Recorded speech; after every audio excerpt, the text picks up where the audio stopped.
Hello again and welcome back to the second half of the control structures tutorials. In this half we're going to be doing the while, the for, and the DoWhile statements or loops. This one's going to be a fairly short one. It's not going to be using the loops much. That will be in the next video, just showing you the structure of each loop because they're all used in different ways. So the first structure is for the while loop. The second one is for the for loop.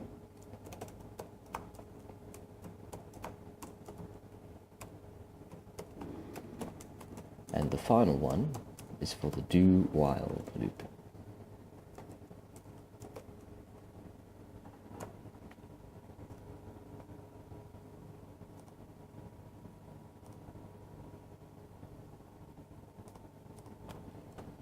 Let's put values in here that matter. Okay, so these are the three formats we have. I'm just going to put little comment lines between them. Okay, so the purpose of all of these is these are called loops. So these things will continue happening.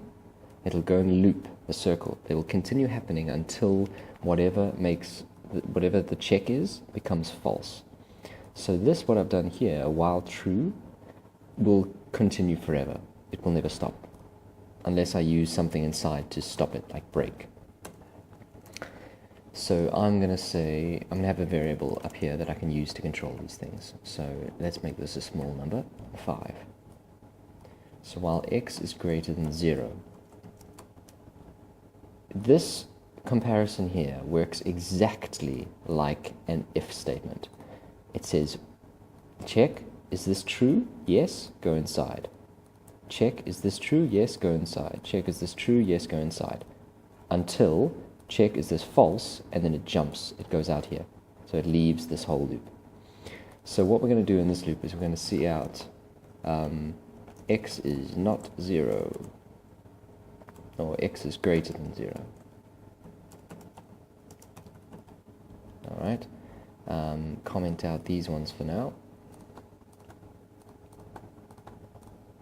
And you'll see that one other thing to take care of is when you're using a while loop, you have to make sure that you control everything.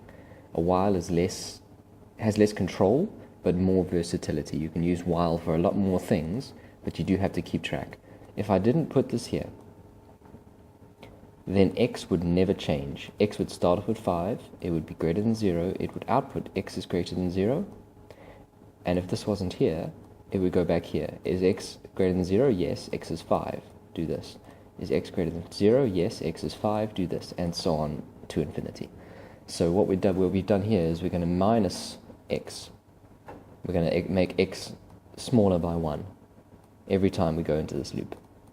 And every time you go into the loop, it'll say x is not equal to 0. X is equal to, and then we'll show what x is. And you'll see it'll be counting down. 5, 4, 3, 2, 1, and when it checks 1, should have gone into this loop. Okay, but oh no, sorry, it outputs x is 1 here. So x is 1, then it makes it 0. Then it says, oh, is x greater than 0? No. Okay, leave the loop. This is how loops work in essence. So the rest of this is just going to be showing you the different formats that this can happen in. The next thing we have is the for loop. Now the for loop is different from while loop because it's self-contained. In the while loop you can see the comparison here, whereas in the for loop the comparison is here. Here is the control mechanism, here is the control mechanism. Here is the variable you're using, and here is the variable you're using. So the while has more versatility. You can make x out here, you can change x by 2 every time if you prefer, you can minus and plus the x inside the loop, it doesn't matter. The for is designed to be self-contained and self-governing.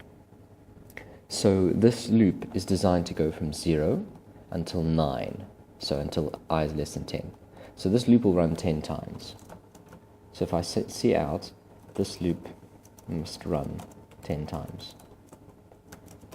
you'll see on the screen, this will appear 10 times. 1, 2, 3, 4, 5, 6, 7, 8, 9, 10. That is the purpose of a for loop. The final loop is the DoWhile. This is almost exactly the same as a while loop, except it's meant to do something first. So, for example, if you want the user to enter something, so C and X, you want them to tell you what X is, then you want to check what X is. So while X does not equal whatever you want, let's say 1, if they enter anything but 1, it'll go back into the loop. So we'll say cout enter 1 for X. Otherwise, this will ask again.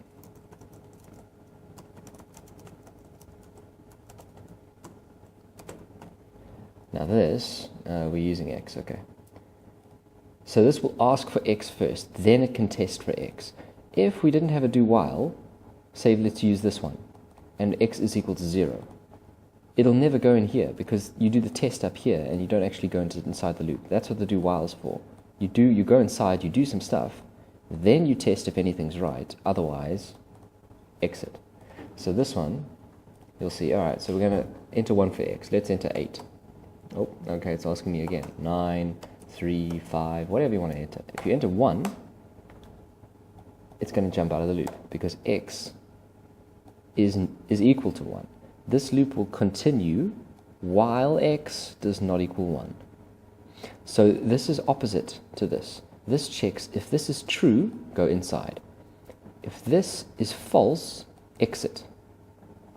Those are the only difference between all the 3 loops. I'll show you the application of each of these loops in the next video, where we're going to be using all the stuff we've learned before and some of the stuff with the if and switch statements. So I'll see you next time. I hope you enjoyed the video.